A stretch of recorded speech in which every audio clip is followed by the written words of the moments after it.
2010년 봄 인천의 한 모텔. 한 남성이 다급하게 카운터로 뛰어내려옵니다. 여자친구가 숨을 못 쉰다며 119를 불러달라고 요청하는데요. 구급대원이 출동해보니 방 안에 쓰러져 있는 20대 여성, 그리고 방 안에는 먹다 남은 술과 산낙지가 발견이 됩니다. 그날 이후 사경을 헤매던 여성은 결국 16일 만에 숨을 거두고 마는데요. 여성의 죽음에 대한 안타까움도 잠시. 사망 직후 남자친구가 여성의 사망보험금을 받은 사실이 드러나면서 이 사건은 새로운 국면을 맞게 됩니다. 죽은 여자친구, 그리고 함께 발견된 산낙지. 과연 이 사건은 사고였을까요? 아니면 살인이었을까요? 오늘 사건연구소는 산낙지 보험 사망 사건을 따라가 봅니다. 자, 뭐 이 사건은 좀 많이 좀 유명한 사건이라서 아실 수도 있을 겁니다. 이 경기대 이수정 교수께서는 이 사건을 가장 미스터리한 사건이라고 개인적으로 꼽는다고도 하셨더라고요. 자, 산낙지를 먹다가 질식사하는 경우가 뭐 종종 있긴 했지만 이건 이후 일단 그날 어떤 일이 있었는지부터 하나하나 좀 정리를 해보죠. 일단 이날은 2010년 4월 19일 새벽이었는데요. 이 여성과 남자친구인 김 씨가 인천의 한 음식점에서 낙지 4마리를 삽니다. 그리고 함께 인근 모텔로 들어가는데요. 1시간쯤 뒤에 이 김 씨는 모텔 카운터에 전화를 걸어서 이 낙지를 먹던 여자친구가 쓰러져서 호흡을 하지 않는다 이렇게 전합니다. 여성을 병원으로 옮겼지만 이 여성은 뇌사 상태에 빠졌고 결국 16일 만에 사망을 합니다. 이 당시 경찰은 낙지를 먹다가 쓰러졌다 이런 김 씨의 진술을 토대로 해서 이 여성이 사고로 사망했다고 결론을 내리고 마무리를 합니다. 예. 지금 우리 가족 여러분들도 벌써 이거 알고 계세요. 지금 본인들의 의견을 지금 뭐 내고 계시는데 처음에는 그냥 낙지를 먹다가 안타까운 사고가 생긴 걸로 결론이 났었는데 이후에 예. 그러니까 여성의 가족들 입장에서는 의심할 수밖에 없었던 국면이 전개가 됩니다. 49제 끝내고 나서 얼마 지나지 않아서 여성의 가족들 앞으로 보험회사에서 서류가 와요. 근데 서류를 보니까 이 여성이 사망하기 한 달 전에 이 한 달에 13만 원씩 납부하고 보험금 2억 원을 받을 수 있는 보험을 가입했던 겁니다. 그런데 이 가족들은 몰랐어요. 왜? 보험 수익자가 미혼이면 되게 가족들이 받잖아요. 그렇죠. 보험 수익자가 남자친구로 됐었던 거예요. 아니 사망 한 달 전에 가입한 보험인데 게다가 이 남자친구가 2억 원 다 이미 받아서 연락도 끊긴 상태였고요. 아이고야. 알고 보니까 이 여성이 이제 바로 숨졌던 건 아니고 뇌사 상태에 빠져서 한동안 이 생명이 이어졌었는데 그 기간 동안에 남자친구는 보험료를 냈던 겁니다. 예. 그러니 가족들 입장에서는 뭔가 이상할 수밖에 없었던 거죠. 박 변호사님. 네, 이상하죠. 딱 들어도 이상하지 않습니까? 이상하죠. 예. 그렇지만 벌써 4구제, 3호제 다 지금 시간이 너무 많이 지났습니다. 이상해서 경찰에 이거 수사가 좀 필요한 거 아니냐, 무슨 살인 사건 내지 보험 관련된 사건 아니냐라고 진정을 넣었고요. 예. 경찰이 새롭게 수사를 합니다. 그렇죠. 시신도 지금 없고요. 증거가 지금 없죠. 시간이 꽤 많이 지나서.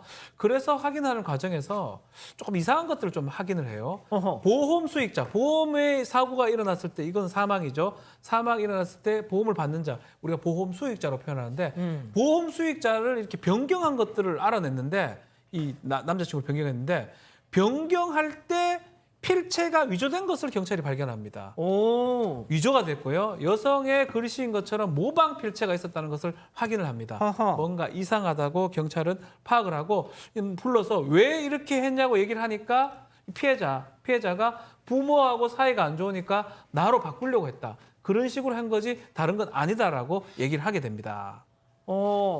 내 여자친구네 부모님하고 사이가 원래 안 좋아가지고 그 보험 수익자를 남자친구인 나로 바꾸려고 했던 것이다. 이거. 자, 그런데 교수님.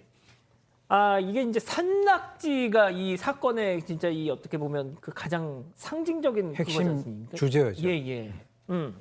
왜 그러냐면 이 사건 제목이 산낙지 살인 사건이다라고 명명될 정도로 이 산낙지라고 하는 것이 핵심 주제입니다. 그런데 이 산낙지라는 건 우리 그 시청자 여러분들 잘 아시지만 이거는 그냥 그 제대로 씹지 않으면 굉장히 위험한 겁니다. 그럼요. 잘라서 먹어도 입에 막 들어붙고 하는 그런 상황인데 그런데 말이죠. 이 피해 여성이 소위 얘기하는 그 치아 우식증, 즉 다시 말해서 충치가 워낙 심해가지고 어릴 때부터 이제 이걸 갖다가 치료를 하려면 수천만 원이 든다. 그 정도로 이 치아가 안 좋았던 것 같아요. 그래서 이제 못했는데 그런데 이제 이 뭐 사건과 연관된 것이 굉장히 큰 낙지였다라고 하는데 2마리는 썰어서 사고 나머지 2마리는 통으로 샀다는 거예요. 그러니까 이 피해자 입장에서는 양쪽 어금니로 다 상태가 안 좋아가지고 씹는 것 자체가 힘든데 이 상태에서 산낙지를 갖다 통으로 샀다? 어허. 이거 굉장히 이상한 거 아니겠어요? 예. 그런데 이제 수사 과정에서 김 씨가 하는 얘기가 할머니 갖다 드리려고 2마리는 통으로 구입을 했다. 이런 이유를 댑니다. 자, 일단 만약에 산낙지를 먹다가 이게 막 막혀가지고 질식사했을 정도 얼마나 막 난동 몸을 움직였겠어요. 그러면은 모탈방 그 현장이 막 어수선했을 텐데. 근데 정작 이 현장 상황을 보면요. 술자리가 흐트러짐이 없었습니다. 분명히 말씀하신 대로 고통의 몸부림을 쳤었는데 이 부분이 굉장히 이상한 지점이었습니다. 또 이 피해자는 되게 평온한 표정으로 잠자듯이 하늘을 향해서 반듯하게 누워있던 상태였습니다.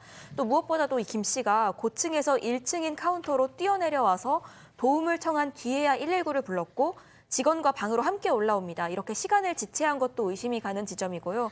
이 당시 김 씨는 영장실질심사에서 뭔가 컥 하는 소리가 나서 여자친구의 등을 두들겨주고 목에 걸린 것을 빼냈다. 그러니까 본인이 목에 걸린 산낙지를 직접 손으로 뺐다. 이렇게 주장을 했습니다. 교수님, 그 부검을 했더라면 뭐 사망의 원인을 좀 알 수 있었을 거 아니에요? 그렇죠. 근데 이제 이 여성이 숨졌을 때는 그 가족들이 너무 슬퍼가지고 당연히 이 김 씨에 대해서는 남자친구니까 의심도 않고. 하지 않고 단순 사고사라고 생각을 한 거죠. 아하. 그래서 이제 이 말만 듣고 이 여성의 시신을 장례를 하고 바로 또 화장을 해버렸어요. 아이고. 그렇기 때문에 이제 시체에 대한 그 부검이라는 것이 아예 이루어지지 않았고요.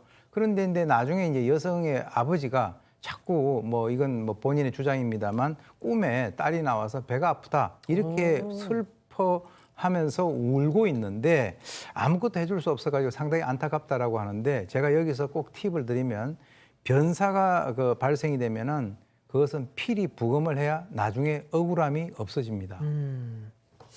자, 일단 이 정도만 보면 우리 가족 여러분들도 이미 좀 정말 의심을 하고 계세요. 일단 1심 법원에서는 그 의심 쪽에 무게를 실었습니다. 1심 법원이 보기에는 이 남자친구가 해치지 않고는 이 현장이 도저히 이해가 안 간다. 어떻게 가만히 그렇게 편안하게 잠들 수 있겠느냐.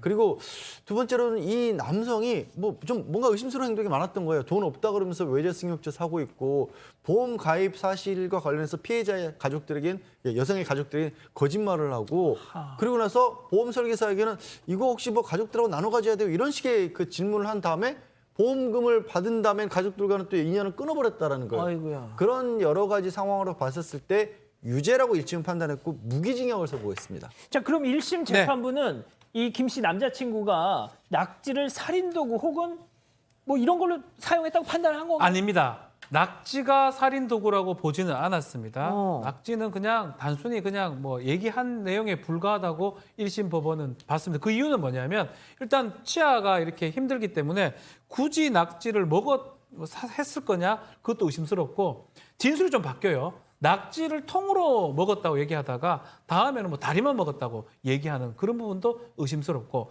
또 종업원이 와가지고 봤을 때 낙지를 이렇게 손으로 빼는 모습을 봤다라고 했는데 그것도 안 봤다는 진술도 있는 걸 봤을 때는 낙지에 의해서 살인이 아니고 이 상황으로 봤을 때는 어떤 수건이라든지 목졸림이라든지 이런 것을 통해서 직접 살인을 한 것이다라고 결론을 내렸습니다. 그러니까 술에 취해서 이제 모텔에 들어왔고 정신을 잃은 상태에서 뭐 수건이나 이런 걸로 질식을 시켜서 살해를 했다 이렇게 판단을 했다는 건데 자 그런데 말이죠 지금부터 집중해 주시죠.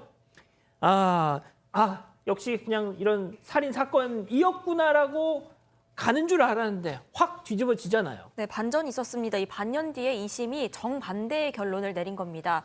그러니까 김 씨를 살인범으로 규정했던 근거들을 정면으로 반박을 한 건데요. 만약에 천으로 입과 코를 막아서 사람을 살해했다면은 이 얼굴에 저항 흔적으로 상처가 남거나 혹은 아예 이 여성이 저항 불가능할 정도로 의식을 잃었거나 둘 중 하나여야만 한다는 겁니다. 그런데 이 여성의 얼굴에는 흔적도 없었던 데다가 술을 마시긴 했지만 몸을 못 가눌 상태는 아니었다 이렇게 봤습니다. 또 질식으로 인해서 심폐 기능이 정지를 했다면 얼굴 표정이 펴지게 돼서 편안히 누워있는 것처럼 보일 수도 있다. 이런 전문가 의견도 있었습니다. 또 이 모텔 구조상 현관 쪽에 공간이 있었는데요. 이 때문에 여성이 몸부림을 쳤다고 하더라도 술상이 흐트러지진 않았을 수도 있다. 이런 판단도 내렸습니다. 그러면은 그 낙지는 어떻게 되는 거예요? 2심은 낙지를 어떻게 판단했어요? 일단은 2심 법원은 좀 정황적인 부분을 봤던 것 같아요. 일단 낙지가 이제 있었다고 본 것 같은데 이 젓가락이 두 벌이 옆으로 반대편으로 있어가지고 젓가락을 봤을 때는 둘이 같이 뭘 먹었던 부분도 보였다라는 거. 그리고 모텔에 들어갈 때는 스스로 여성이 들어갔고 가기 전에 이 언니인가요? 자매한테 같이 낙지를 먹자는 이런 얘기를 이전에 했던 적이 있는 것 같습니다. 지금뿐만 아니라 이전에 낙지 얘기를 했던 게 있는 것 같고 또 이 사고 직전에 피해자도 그렇고 피고인도 그렇고 형제자매를 부르면 어떻겠냐라고 얘기를 했답니다. 뭐 근데 오진 않았지만 예. 그런 거 봤을 때는 뭔가 범죄보다는 다른 일이 있고 결정적으로 지금 낙지를 빼는 모습을 종업원이 못 봤다고 했는데 본인은 심폐소생술을 하고 낙지를 뺐다고 하는데 전문가의 의견에 따르면 낙지가 뭐 입천장에 걸려가지고 그래 있으면 반 정도는 갖다가 손으로 뺄 수 있다. 이런 전문가 소견이 있는 거 봤을 때는 재판부, 2심 재판부는 낙지를 일단은 먹긴 먹었고 그 과정에서 이 남성이 그 어떤 구조 활동을 했다라고 지금 봤던 것 같습니다. 자, 지금 우리 가족 여러분들이 뭐라고 하시냐면 2심에서 지금 무죄로 바뀌었잖아요. 자, 뭐 낙지야 그렇다 쳐. 양 변호사님, 보험 그거 어떻게 할 거예요, 그거?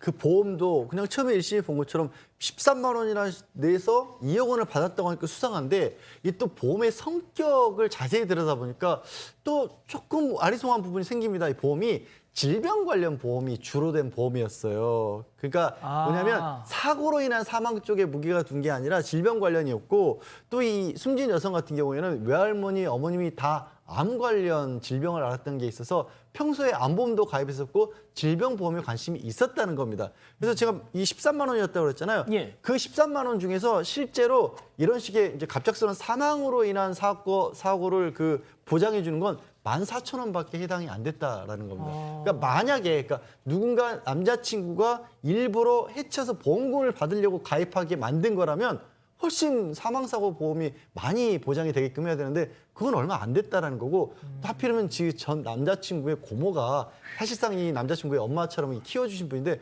그분이 이 생계 때문에 보험업을 하셨던 분이에요. 그러니까 고모한테 가입을 했던 거예요. 그렇게 보면 또 보험만 가지고 의심하기에도 좀 애매해지는 겁니다. 그러니까 이은혜처럼 뭐 생명보험을 들었다 그렇죠. 그런 건 모르겠는데 암보험을 들었다. 네. 하하. 자, 박 변호사님. 네. 이게 결국 이 시신 부검을 했었더라면. 그렇죠. 이 의심스러우면 피고인의 이익으로 무죄 추정의 원칙입니다. 그리고 모든 사실관계의 형사재판에서 확정은 증거에서 확정이 됩니다. 지금 직접 증거가 뭐냐면 시신 어떤 그게 있었으면 부검을 해서 그 몸을 보면서 직접 증거를 확인할 수가 있어요. 근데 시신이 지금 없죠. 예. 그럼 이렇게 뭐 낙지를 먹고 뭐 어떻게 그 전에 전화를 하고 이거는 모든 게 간접적 증거입니다. 정황 증거라고 표현할 수 있고요. 간접적 증거, 정황 증거를 유죄로 인정하려면 확실성, 개연성 정도가 있어야 됩니다. 재판부 같은 경우는 뭔가 그럴 가능성도 충분히 있지만 이 간접 증거, 정황 증거로만 피고인의 유죄를 인정하기에는 부족하고 이 유죄를 인정하는 어떤 무죄 추정 원칙이나 증거 재판주의가 적용되려면 최소한 그 개연성 이상이 돼야 되는데 그 정도는 아니다. 이럴 수도 있고 저럴 수도 있고 이런 상황이면 무죄를 선고할 수밖에 없다라고 판단한 것입니다. 자, 교수님. 지금 우리 가족 여러분들의 반응을 보면 그래도 납득을 못 하시겠다는 분들이 더 많습니다. 네, 그렇죠. 보통 그 일반 분들은 그렇게밖에 생각을 하실 수밖에 없고 저도 그렇게 생각을 합니다. 예, 초동 수사를 할 때 경찰에서 강제로라도 영장을 받아서 부검을 했었어야 된다. 그게 이제 가장 핵심적이고요. 이 심증은 있지만 부검을 안 했고 또 화장을 해서 이 시신이 없기 때문에 지금 이제 정확한 증거밖에 우리가 내밀 수밖에 없는 그런 상황이 되지 않았습니까? 그래서 이제 이렇게 생각을 하시면 됩니다. 이 무죄라고 하는 것은 완전히 죄가 없다라고 우리가 그 사전적 의미로 우리가 해석할 것이 아니라 사법적 판단에 의해서 처벌을 할 수 있을 정도의 어떤 그 증거가 충분한 증거가 제시되지 못했다라고 하는 거. 아까 우리 그 박 변호사님이 얘기를 하셨는데 의심스러울 때는 피고인의 이익으로 하는 이 무죄 추정의 원칙에 의해서 지금 이제 그런 결과가 났는데요. 그런데요, 이 김 씨 성향이 이 그 사건 이후에 또 다른 여자친구를 사귀었대요. 그런데 그 자매에게 그에게 또 사기 행각을 벌이다가 걸려가지고 징역을 선고를 받았다는 거죠. 그러니까 어떤 그 트렌드, 상습성 이런 것으로 봤을 때는 글쎄요, 본인만이 그 당시에 어떤 행동을 했는가에 대해서는 정확히 알고 있을 텐데 뭔가 퀘션 마크가 가지 않습니까? 알겠습니다. 마지막 그 말씀이 좀 울림이 있네요. 저 개인적으로는. 자, 잠깐! 이거 눌러주세요.